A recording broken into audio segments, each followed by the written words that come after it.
Fala galera, começando aqui mais uma correção da Olimpíada Canguru de Matemática do ano de 2022. Vamos lá dar uma olhada.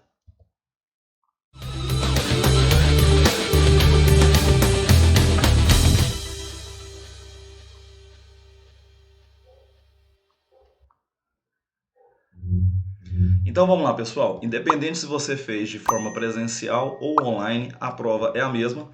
E hoje aqui a gente vai começar a correção do pessoal do nível P, a galera de terceiro e quarto ano. Mas antes disso, como passou aí na tela, né? Senta o dedo no like, se inscreve no canal, ativa as notificações e compartilha com a galera. Lembrando, pessoal, que aqui a gente vai fazer a correção de todos os níveis. Então, caso não seja o nível que você está aguardando, continue acompanhando aí que todos os níveis serão corrigidos como a gente sempre faz, ok? Então, sem enrolação, vamos lá, galera. Mas antes, uns últimos avisos aqui. Acabou o prazo de aplicação das provas, tanto no dia que foi presencial, como aquele período que teve para fazer a aplicação online. Então, aqui não tem como o pessoal vir assistir nossos vídeos e ainda tá fazendo as provas, ok? Então, depois dessa data aqui, não tem mais nenhum colégio que vai fazer a aplicação nesse ano de 2022. Então, vamos lá. Lembrando que aqui a gente está com a galera de nível P, ou seja, o pessoal de terceiro e quarto ano do ensino fundamental, anos iniciais, ok? A primeira questão nos traz o seguinte: qual das caixas a seguir tem mais triângulos? Então aqui era para o aluno fazer a identificação das formas geométricas, né? Então se a gente olhar aqui com calma, na primeira caixa eu tenho apenas um triângulo. Na segunda caixa eu tenho 1, 2, 3, 4 triângulos. Era para ele reconhecer as formas geométricas aqui.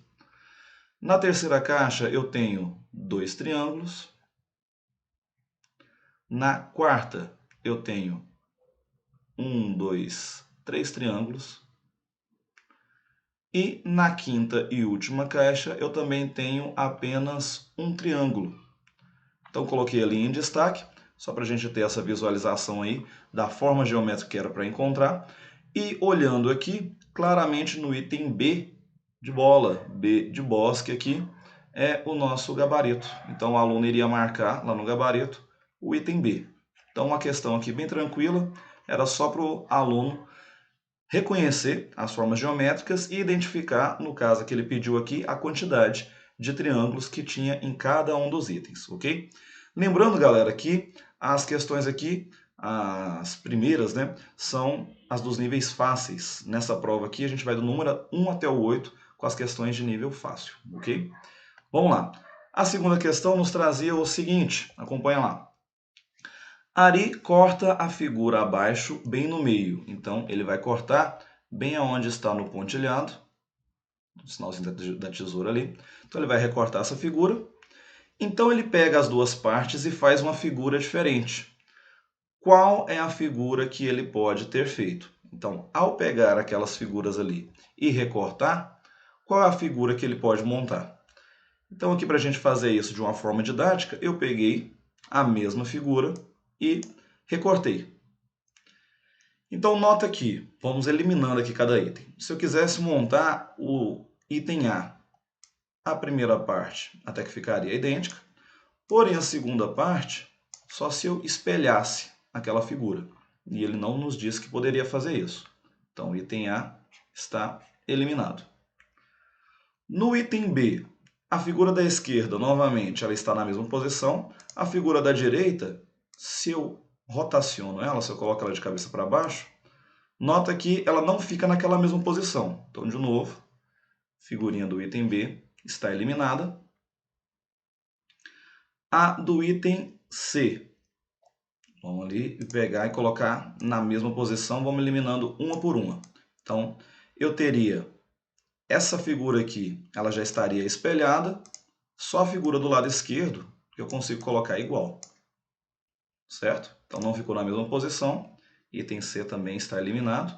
Item D, a mesma ideia, se eu coloco ambas rotacionadas com a parte superior do cogumelo para baixo, elas não ficam idênticas, né? A do lado esquerdo sim, porém a do lado direito não. Também está eliminada. Agora, se eu coloco a parte da direita de cabeça para baixo, em relação ao original, claro, né? e ao lado esquerdo, na posição original, nota que eu fiquei com as figuras idênticas. Então aqui era só para o aluno ter essa visualização da rotação e mudança de posições da figura ao recortar. E aqui a gente tem nosso gabarito, item E. É de eu consigo, eu dou conta de resolver esse tipo de questão, trabalhando aqui só a ideia dos raciocínios lógicos, né? Bem tranquilo. Vamos para a próxima questãozinha, questão de número 3, que nos trazia o seguinte. A figura ao lado mostra 5 tijolos iguais. Quantos tijolos estão encostados em exatamente 3 outros tijolos? Então, vamos olhar aqui cada situação. Primeiro, vamos avaliar esse tijolo. Quantos tijolos então estão encostando nele? Lembrando que a gente quer aqueles que estão encostados em 5 tijolos iguais. Na verdade, a figura mostra 5, eu quero aqueles que exatamente 3 outros tijolos. Ele vai estar encostado em 3 outros tijolos. Então, olhando para aquilo que eu coloquei a seta, eu tenho ele encostado no tijolo abaixo e nos 2 tijolos que estão em pé. Esse da frente, 2, e o de trás, 3. Então, até agora, a gente tem um tijolo encostando em 3 outros. Vamos analisar cada caso. Se eu olhar para esse segundo, quais os tijolos que ele está em contato? O de cima, 1. O de baixo, 2. 3, 4. Eu quero aqueles que estão encostados em exatamente outros 3. Então, aquele ali não me serve como referência. Olhando o tijolo abaixo de todos, o pé da pilha. Eu tenho ali ele encostado com um tijolo, 2 e o de trás 3 tijolos. Então eu tenho mais um. Eu tenho agora 2 tijolos com a contagem de 3 tijolos em contato, certo? Agora vamos analisar esses que estão à direita. Vamos olhar primeiro esse da frente. Então, esse aqui é a nossa referência, que está com pontinho vermelho. Quantos tijolos ele está em contato? Com o tijolo atrás dele e com todos os 3 que estão aqui em outra posição. Então, ele está em contato com 3, 4 tijolos, não é interessante para a gente.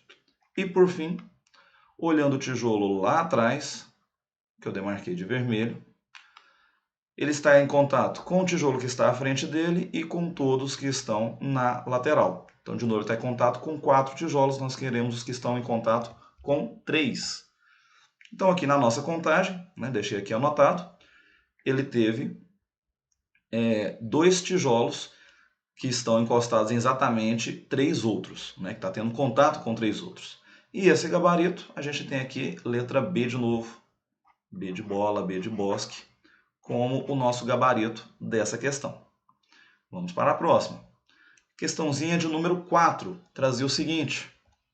Na cantina da escola, um sanduíche e um suco natural custam R$12. E um sanduíche e 2 sucos custam R$14. Quantos reais custa o suco? Então, ok.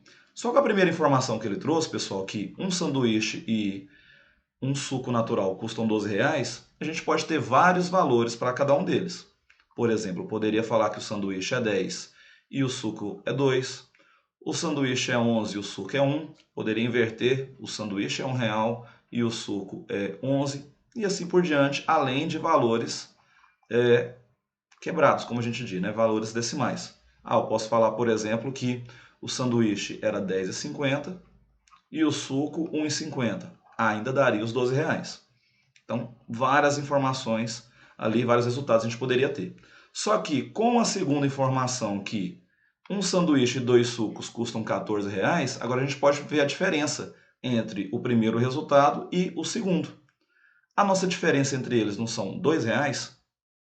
Na segunda situação, R$14 e na primeira situação, 12. Como a diferença entre as duas situações são R$2, 14 menos 2, 14 menos 12, aliás, a gente tem aqui R$2 de diferença. Esses R$2 de diferença é o valor do outro suco. Então, dessa forma, a gente descobre que o valor de cada suco são R$2. E o nosso gabarito para R$2 é o item B. Novamente aqui a gente tem um gabarito como o item B. B de bola, B de bosque aqui. Mais uma questão para a gente estar discutindo. Ok, pessoal? Eu vou dividir as nossas correções aqui para os vídeos não ficarem tão longos. Continue acompanhando. Caso a gente não tenha ainda comentado o nível que você queira, continue acompanhando, comenta aí, lança nos comentários, claro que de forma respeitosa com os colegas, né, todo mundo que vem comentando nos vídeos. A gente agradece aí os contatos e o apoio que o pessoal tem nos dado. Lembrando, né, pessoal, essa daqui estava muito simples, muito fácil, lembra o nível que está sendo tratado. Aqui eram alunos de terceiro e quarto anos dos anos iniciais do ensino fundamental. E essa Olimpíada, para trabalhar a ideia de raciocínio lógico, a gente vai ali do terceiro ano à terceira série do ensino médio. Além de ser uma Olimpíada mundial. Então, a mesma prova que foi aplicada aqui no Brasil, todos os demais países do mundo que tem a aplicação da Olimpíada Canguru fizeram exatamente a mesma prova. Então, independente se você fez ou não a prova, você está sendo avaliado aqui de uma forma mundial dentro da matemática, ok? Vejo vocês no nosso próximo vídeo, pessoal. Até lá!